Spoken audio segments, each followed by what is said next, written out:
اعوذ باللہ من الشیطان الرجیم بسم اللہ الرحمن الرحیم۔ سب سے پہلے درود و سلام محمد و آل محمد پہ، اللہم صلی علی محمد و آل محمد۔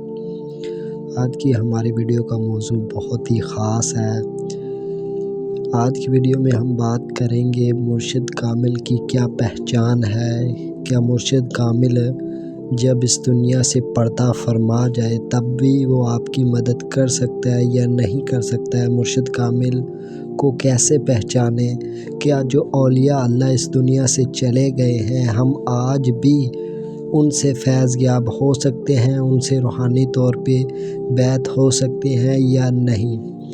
بہت سارے سوالات کے اوپر آج ہم تفصیل سے بات کریں گے۔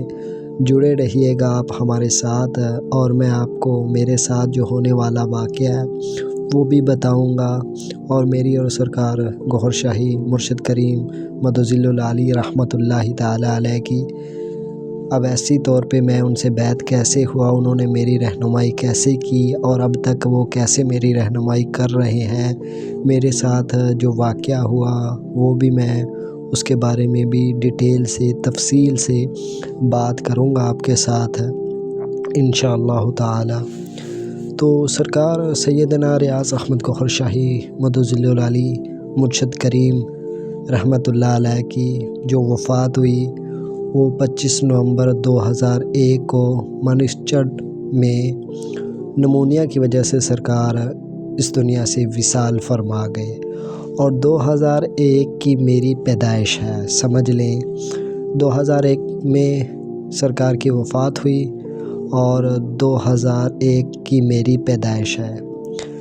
اب روحانیت کا تصوف کا شوق تو بچپن سے ہی تھا، اس کے بعد پھر جیسے جیسے سمجھ آتی گئی جیسے میری عمر 16-17 سال ہوئی تو پھر سرکار سے میں نے روحانی طور پہ جس طرح رسول اللہ صلی اللہ علیہ وآلہ وسلم سے روحانی طور پہ حضرت اویس کرنی رضی اللہ تعالی عنہ نے سب کچھ حاصل کر لیا۔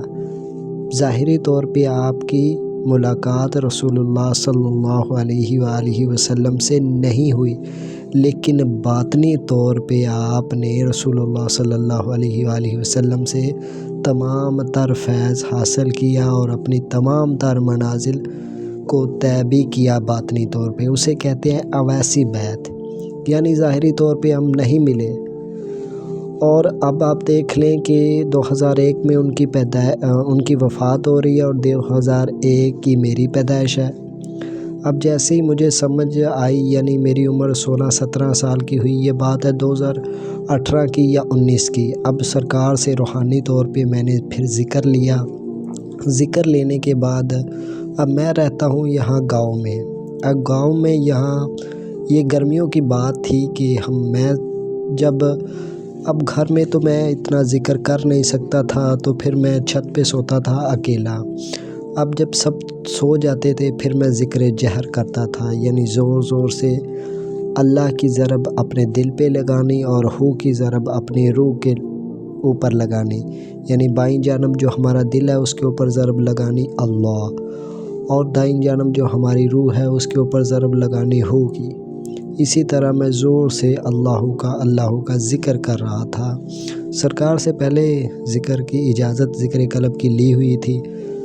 تو اب یہاں پہ ایک پوائنٹ آف ویو بھی ہمیں دیکھنے کو ملے گا کہ اجازت سے عمل کرنا اور بغیر اجازت سے عمل کرنے میں کتنا بڑا فرق ہے، اور یہاں سے ہمیں یہ بھی پتہ چلے گا کہ مرشد کامل کیسے ہماری رہنمائی کرتا ہے، اور یہاں سے ہمیں یہ بھی پتہ چلے گا کہ کیا مرشد کامل اپنے مریدوں سے باخبر نہیں ہوتا۔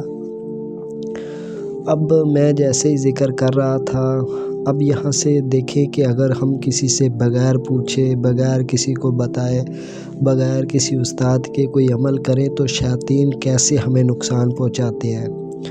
تو میں جیسے ہی ذکر کر رہا تھا، تقریباً 10-11 بجے کا ٹائم تھا رات کا، تو میں اسی طرح جائے نماز بچھائی تھی چھت پہ، تو میں اسی طرح زور سے ذکر جہر کر رہا تھا اللہ اللہ اللہ، اسی طرح ضربے لگا رہا تھا اپنے دل پہ اور اپنی روح پہ، اور ہوا کیا کہ میں ایسے دیکھتا ہوں اب ظاہری بات ہے کہ بندہ ہے وہ ڈر جاتا ہے۔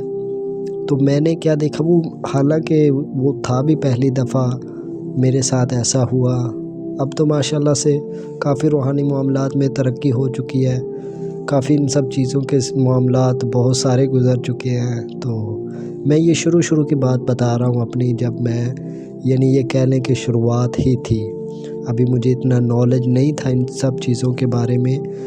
تو میں جیسے ہی ذکر کر رہا ہوں تو کچھ دیر تک میں نے ذکر کیا، میں روز ہی اس طرح کرتا تھا۔ تو میں نے کیا دیکھا کہ یعنی جو کالا کالا دھواں ہے نا، جس طرح اسی طرح یعنی گول دائرے کی شکل میں انہوں نے مجھے گھیر لیا۔ اب جیسا کہ ان کی آنکھیں میں آپ کو بتاؤں، جس طرح ہماری آنکھوں میں یہ سفید ہے، ان کی آنکھوں میں یہ جو ہماری آنکھوں میں ڈیلا ہے جسے کہتے ہیں، جو سیاہ رنگ کا ہے، یہ نہیں تھا ان میں۔ بالکل ان کی آنکھیں جو تھی نا وہ ساری سفید ہی تھی، یعنی ان کی آنکھیں چمک رہی تھی، بالکل سفید ان کی آنکھیں تھیں۔ اور انہوں نے مجھے گھیر لیا سائڈوں میں چاروں طرف سے، تو کہنے لگے کہ اسے مار دو، یہ ذکر سے باز نہیں آ رہا، یہ ہمیں تکلیف ہوتی ہے ذکر کرنے سے، اس کے ذکر سے۔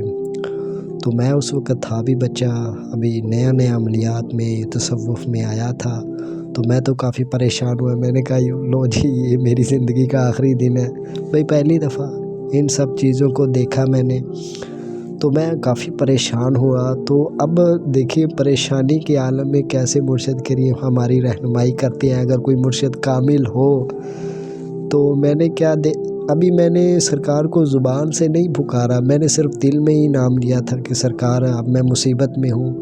تو میں کیا دیکھتا ہوں کہ فوری طور پہ، ظاہری طور پہ مرشد کریم سیدنا ریاض احمد گوہر شاہی مدظل العالی رحمۃ اللہ تعالیٰ علیہ آپ حاضر ہوئے۔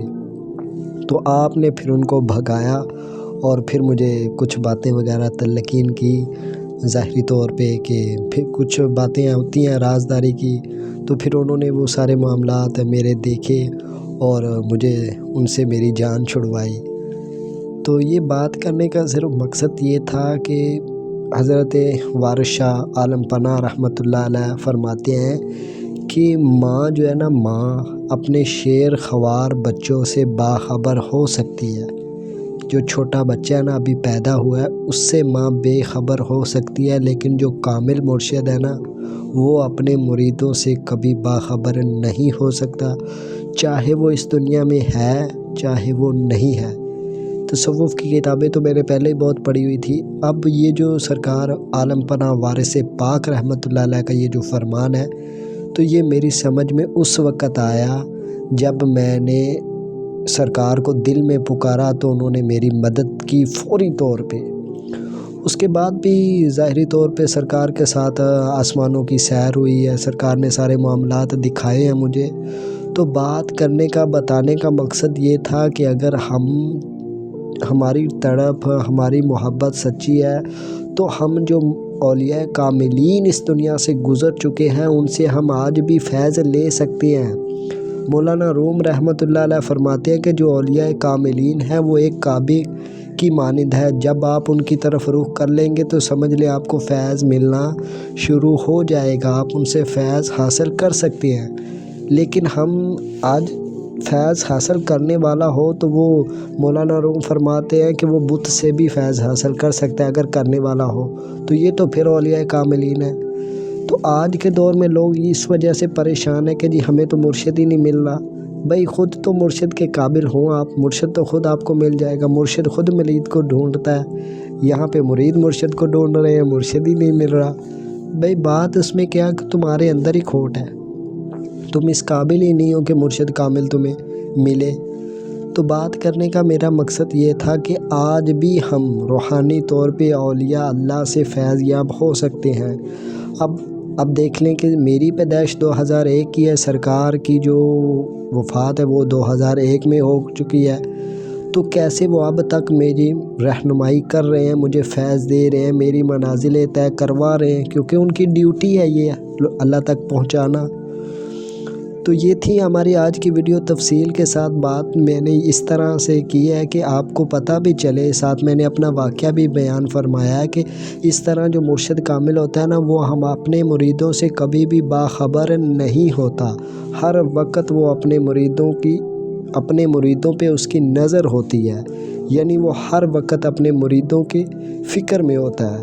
اب عالم پناہ وارث پاک رحمۃ اللہ علیہ فرماتے ہیں کہ مرشد کامل کی عبادت، روزہ، نماز، حج، زکوٰۃ، سب چیز اپنے مریدوں کے لیے ہوتی ہے، یعنی جو مرید ہوتا ہے وہ آزاد ہو جاتا ہے، جب وہ مرید ہو گیا سمجھ لیں وہ آزاد ہو گیا، لیکن مرشد کے سر پہ بہت زیادہ ذمہ داری ہوتی ہے۔ تو یہ تھی ہماری آج کی ویڈیو، ملتے ہیں کسی اور ویڈیو میں، تب تک کے لیے اللہ حافظ، فی امان اللہ، وآخر دعوانا الحمد للہ رب العالمین، بحق محمد و آل محمد۔